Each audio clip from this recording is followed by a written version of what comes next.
ഈ ഒരു മൂവി ഒരിക്കലും ഞാനൊരു ഇന്ത്യൻ മൂവി എന്ന് പറയാൻ ഉദ്ദേശിക്കുന്നില്ല. കാരണം ഇറ്റ്സ് ആൻ ഇന്റർനാഷണൽ സ്റ്റഫ്. കാരണം നമ്മൾ അധികം എക്സ്പീരിയൻസ് ചെയ്ത ഒരു സ്റ്റോറിയും പ്രസന്റേഷനുമാണ് ഈ ഒരു മൂവി തങ്കാലൻ. ഒരു ഫാന്റസി ഹിസ്റ്റോറിക്കൽ തീമിലാണ് ഈ ഒരു മൂവി സംസാരിക്കുന്നത്. അതുകൊണ്ട് തന്നെ ഒരു കിടില മൂവിയാണ്. എനിക്ക് നല്ല രീതിക്ക് ഇഷ്ടപ്പെട്ടു. And main thing, it's not everyone's cup of tea. അത് ഞാൻ ആദ്യം തന്നെ പറയാം. കാരണം ഈ ഒരു മൂവിയുടെ മേക്കിങ്ങും പ്രസന്റേഷനും അല്ലെങ്കിൽ ആ ഒരു മൂവിയുടെ സ്റ്റോറി ടെല്ലിംഗ് ഒക്കെ ചിലപ്പോൾ കുറെ പേർക്ക് ഇഷ്ടപ്പെടാം, കുറെ പേർക്ക് ഇഷ്ടപ്പെടാതെ ഇരിക്കാം. അത് ഞാൻ തിയേറ്ററിൽ നിന്ന് ഇറങ്ങിയപ്പോൾ തന്നെ ഞാൻ കണ്ടായിരുന്നു. ആൻഡ് ഈ ഒരു മൂവി സംസാരിക്കുന്ന സ്റ്റോറി എന്ന് പറയുന്നത് നമ്മളെ KGF ആൾക്കാരെ കുറിച്ചാണ്. KGF എന്ന് പറയുന്ന കോളാർ ഗോൾഡ് മൈൻ ആണ്. സോ ഈ സ്റ്റോറി നടക്കുന്ന 80s ആ ഒരു കാലഘട്ടത്തിലാണ്. സോ അന്നാണ് ഈ ഒരു ട്രൈബിലുള്ള കുറച്ച് ആൾക്കാർ ഈ സ്വർണം കണ്ടുപിടിക്കുന്നതും പിന്നീട് അതിനുശേഷം ഒരുപാട് പേര് ചോളന്മാർ വന്നു, പിന്നെ ടിപ്പു സുൽത്താന്റെ ആൾക്കാർ വന്ന് കണ്ടുപിടിച്ചു. അങ്ങനെ ഇവരെ ശേഷം ഒരുപാട് പേര് വന്ന് അവിടെ ഗോൾഡ് മൈൻ ചെയ്യും. പിന്നെ ബ്രിട്ടീഷ് തെരഞ്ഞു, ബ്രിട്ടീഷ് വന്ന് ഇവരുടെ ഹെൽപ്പ് ചോദിക്കും. അങ്ങനെ ഇവർ ഓക്കെ എന്നൊക്കെ പറഞ്ഞ് ആ ഒരു ബ്രിട്ടീഷിന്റെ കൂടെ അങ്ങ് പോയി. അത് ഒന്നോ രണ്ടോ ആൾക്കാരല്ലേ ഈ സംസാരിക്കുന്നത്. ഒരു എൻ്റയർ വില്ലേജ് അല്ലെങ്കിൽ ഒരുപാട് ആൾക്കാരുണ്ട്. ഇവരെല്ലാം കൊണ്ടുപോയിട്ട് ആദ്യം കുറെ കാലം അടിപൊളിയായിരുന്നിട്ട് പിന്നീട് ഗോൾഡൊക്കെ കിട്ടിയതിനു ശേഷം ഇവരെ പിന്നെ ഭയങ്കര അടിമകളാക്കി ആണ് ആ ഒരു ജീവിതം മുന്നോട്ട് കൊണ്ടുപോയെന്നാണ് ശരിക്കും ഹിസ്റ്ററി സംസാരിക്കുന്നത്. ഞാൻ ഈ KGF മൂവി, നമ്മുടെ KGF 1 ആ ഒരു 2 ഒക്കെ സമയത്ത് ഞാൻ ഒരുപാട് നോക്കിയപ്പോൾ എനിക്ക് കിട്ടിയ ഒരു അറിവാണ്. സോ അതേ കാര്യങ്ങൾ തന്നെയാണ് ഒരു based on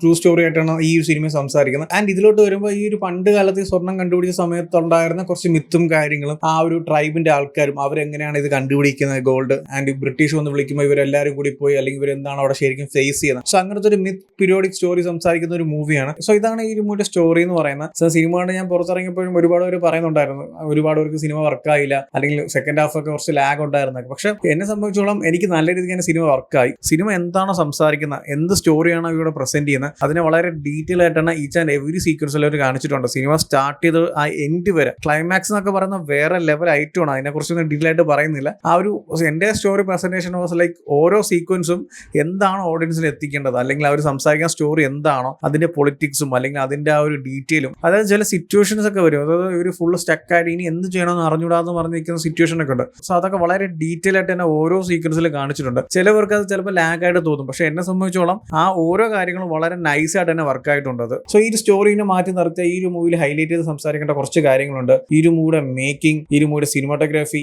editing, sound, ക്യാരക്ടേഴ്സിന്റെ performance എല്ലാം വാസ് ലൈക്ക് അടിപൊളി. സോ അങ്ങനത്തെ എല്ലാ ഡിപ്പാർട്ട്മെന്റ് അത്ര ക്വാളിറ്റി ആയിട്ടുള്ള ഔട്ട് തന്നുകൊണ്ട് മാത്രമാണ് ഞാൻ പറഞ്ഞത് ഇത് ഒരു ഇന്റർനാഷണൽ സ്റ്റഫ് ആണെന്ന്. കാരണം അത്ര ലെവലായിട്ടാണ് ഈ ഒരു മൂവി പ്രസന്റ് ചെയ്തിരിക്കുന്നത്. എടുത്തു പറയേണ്ട കാര്യം, ഈ ഒരു മൂവിന്റെ ബാക്ക് ബോൺ എന്ന് പറയുന്ന മ്യൂസിക് തന്നെയാണ്. GV പ്രകാശ് പൊളിച്ചടുക്കിയിട്ടുണ്ടെന്ന് വേണമെങ്കിൽ പറയാം. കാരണം ഈ ഒരു മൂവി സ്റ്റാർട്ട് ചെയ്തോട്ട് എൻഡ് വരെ ആ ഒരു BGM വർക്ക് എന്നൊക്കെ പറയുന്നത് നമ്മൾ ചില സീക്വൻസിനൊക്കെ വേറെ ലെവലിൽ കൊണ്ട് എത്തിച്ചിട്ടുണ്ട്. മൂപ്പരുടെ ഫുൾ കഴിവും ഈ സിനിമയിൽ ഇറക്കിയിട്ടുണ്ട്. ചില ഫൈറ്റ് സീക്വൻസിലൊക്കെ വരുന്ന സൗണ്ട് ഉണ്ട്. വിക്രം ഒരു ഫ്ലാഷ് ബാക്ക് പറയുമ്പോൾ ഒരു ഫൈറ്റ് വരുന്നുണ്ട്, അവിടെ ഉള്ള ഒരു സൗണ്ട്, പിന്നീടുള്ള ആ ഒരു സോങ്സ് ആയാലും അല്ലെങ്കിൽ ഏതൊരു സീക്വൻസ് എടുത്തു നോക്കിയാലും അവിടെ വരുന്ന BGM ഓരോ സീക്വൻസ് അല്ലെങ്കിൽ ഓരോ സിറ്റുവേഷൻസ് അനുസരിച്ചിട്ട് പുള്ളിക്കാരൻ അത്ര കിടിലുമായിട്ട് തന്നെ ഇതിൽ വർക്ക് ചെയ്തിട്ടുണ്ട്. ചില സീക്വൻസിനെ അപ്ലിഫ്റ്റ് ചെയ്ത് വേറെ ലെവൽ തന്നെ എത്തിക്കുന്നുണ്ട്. ആൻഡ് ക്യാരക്ടേഴ്സിന്റെ പെർഫോമൻസ് ഞാൻ എടുത്തു പറയേണ്ട കാര്യമില്ല. ചിയാൻ വിക്രം എല്ലാവർക്കും പറയാം. കാരണം മൂപ്പരുടെ പെർഫോമൻസിനെ കുറിച്ച് സംസാരിക്കാൻ ഞാൻ ഒന്നുമല്ല. എല്ലാ സിനിമയിലും പുള്ളിക്കാരൻ ടോപ്പ് ലെവൽ പെർഫോമൻസ് ആണ്. സിനിമയുടെ സ്റ്റോറി മാത്രമാണ് ശോകം. പുള്ളിക്കാരന്റെ പെർഫോമൻസിനെ ആരോടെ ഒന്നും പറയില്ല. കാരണം ആ ലെവൽ പെർഫോമൻസ് ആണ്. ചിയാൻ വാസ് ലൈക്ക് ആ ഒരു ക്യാരക്ടറായിട്ട് അല്ലെങ്കിൽ ആ ഒരു ട്രൈബിൽ ഒരാളായിട്ട് തന്നെ ജീവിച്ചു വേണമെങ്കിൽ പറയാം. അതായത് ഭയങ്കര മറ്റേ മാസി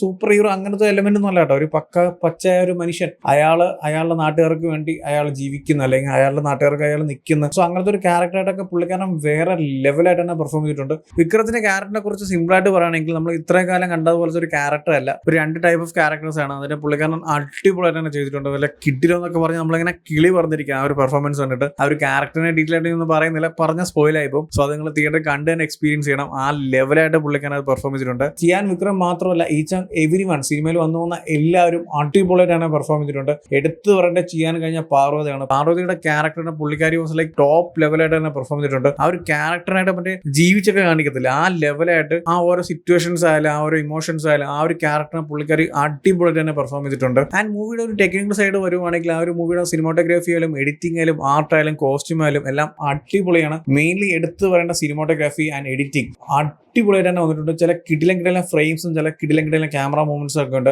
ആൻഡ് ഇതിലോട്ട് വരുന്ന ഒരു എഡിറ്റിംഗ് പാറ്റേൺ എനിക്ക് ഭയങ്കര ഇതിൽ തന്നെ ഇഷ്ടപ്പെട്ടു. അത് എടുത്തു പറയണം. കാരണം ചില ട്രാൻസിഷൻ സീക്വൻസ് ഒക്കെ ഉണ്ട്. അതായത് ഒരു ഡേ ആൻഡ് നൈറ്റ് കാണിക്കുന്നുണ്ട്, അല്ലെങ്കിൽ ക്യാരക്ടറിന്റെ പ്ലേസ്മെന്റ് കാണിക്കുന്നുണ്ട്. ആൻഡ് മാളവികയുടെ ഒരു സീക്വൻസ് ഉണ്ട്, മാളവിക ഇടയ്ക്കിടയ്ക്ക് ഗ്ലിച്ച് പോലെ വന്ന് നിൽക്കും. സോ അതൊക്കെ അടിപൊളിയായിട്ട് തന്നെ വർക്കായിട്ടുണ്ട്. ആ ഒരു എഡിറ്റിംഗ് ഡിപ്പാർട്ട്മെന്റ് വാസ് അടിപൊളിയായിരുന്നു. ആൻഡ് പിന്നീട് എടുത്തു പറയേണ്ട ആർട്ട് ആൻഡ് കോസ്റ്റ്യൂം ഡിപ്പാർട്ട്മെന്റ് ആണ്. 2 ഡിപ്പാർട്ട്മെന്റും അടിപൊളിയായിട്ട് തന്നെ വർക്കായിട്ടുണ്ട്. ആൻഡ് എടുത്തു പറയേണ്ട ഒരാളെന്ന് പറഞ്ഞത് captain of the ship Ranjith. പുള്ളിക്കാരന്റെ ഡയറക്ഷൻ ഉണ്ടല്ലോ ഓരോ സീക്വൻസും അത്ര അടിപൊളിയായിട്ട് തന്നെ പുള്ളിക്കാരൻ വർക്ക് ചെയ്തിട്ടുണ്ട്. അത് നമുക്ക് സിനിമയിൽ കാണാനും പറ്റും. ആ സിനിമയുടെ സ്റ്റാർട്ടിംഗ് ഫ്രെയിം തൊട്ട് ആ ഒരു എൻഡ് വരെ അതിന്റെയൊക്കെ ഒരു പ്രസന്റേഷൻ ഉണ്ടല്ലോ, ആ ക്വാളിറ്റി എന്നൊക്കെ പറയുന്നത് വേറെ ലെവലായിട്ട് തന്നെ ചെയ്തിട്ടുണ്ട്. ആൻഡ് വേറൊരു കാര്യം എന്ന് വെച്ചാൽ ഈ സിനിമ തിയേറ്ററിൽ തന്നെ കാണാൻ ശ്രമിക്കുക. കാരണം തിയേറ്റർ എക്സ്പീരിയൻസ് മസ്റ്റ് ആണ് ഈ മൂവിക്ക്. ചില സീക്വൻസിന്റെ ആ ഒരു സൗണ്ട് എഫക്റ്റും ആ ഒരു എൻ്റയർ സീനിന്റെ പ്രസന്റേഷനും ആ സീൻ എക്സിക്യൂട്ട് ചെയ്തിരിക്കുന്നതും ആ വിഷ്വലും എല്ലാം പൊളിയാണ്. അത് ഒരിക്കലും നിങ്ങൾ OTT കണ്ടാൽ നിങ്ങൾക്ക് വർക്ക് ആവത്തില്ല. അത് നിങ്ങൾ തിയേറ്ററിൽ പോയി കണ്ടാൽ മാത്രമേ നിങ്ങൾക്ക് വർക്ക് ആവത്തുള്ളൂ. സോ എന്തായാലും എനിക്ക് ഈ മൂവി നല്ല രീതിക്ക് ഇഷ്ടപ്പെട്ടു. ഞാൻ നല്ല രീതിക്ക് തന്നെ എൻജോയ് ചെയ്തിട്ടുണ്ട്. സോ ഈ മൂവി എന്തായാലും പോയി കണ്ടു നോക്കുക. ഓൾറെഡി ഈ മൂവി കണ്ടവരാണെങ്കിൽ ഈ മൂവിനെ കുറിച്ചുള്ള നിങ്ങളുടെ ഒപ്പീനിയൻസ് എന്താ വെച്ചാൽ കമന്റ് ചെയ്യൂ. വീഡിയോ ഇഷ്ടപ്പെട്ടാൽ ലൈക്ക് ചെയ്യൂ, ഷെയർ ചെയ്യൂ. ഇതുപോലത്തെ കൂടുതൽ വീഡിയോസിനായി ചാനൽ സബ്സ്ക്രൈബ് ചെയ്യൂ. Thank you so much.